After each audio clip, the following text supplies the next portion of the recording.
राज्य रे आईपीएस स्तर में बड़ धरणर अदल बदल होईछि। सेहीपरि एसपी स्तर में मध्य व्यापक बदली होइथिबा बेले 22 जन एसपी बदली होईछि। सेही क्रम में 201 ब्याच आईपीएस सागरिका नाथ होइछंती खोर्धा एसपी। पूर्वरु से भुवनेश्वर ट्राफिक एसपी एवं बालेश्वर एसपी भावे सफलतार सह कार्य तुलाइछंती। बालेश्वर एसपी भावे बाहानगा रेल दुर्घटना समय रे तांकर यथेष्ट अवदान रहिथिला। सेहीपरि बालेश्वर रे आईन श्रृंखला साइबर अपराध मामला तदंतरे मध्य तांकर अवदान बेस गुरुत्वपूर्ण। तेणु एबे खोर्धा भली संवेदनशील जिल्ला रे सागरिकांको पई रहिबो अनेक चैलेंज। राजनैतिक वातावरण खोर्धारे सबु बेले संवेदनशील रही थाए।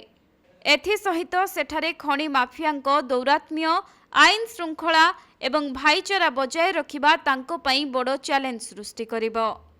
तेबे एसपी सागरिका नाथ लोकमानंको सहित जेतिकी मेलापी सेतिकी निज कार्य पई तत्पर मध्य। अनेक समय रे से निज कार्य पई प्रशंसित मध्य होइछंती।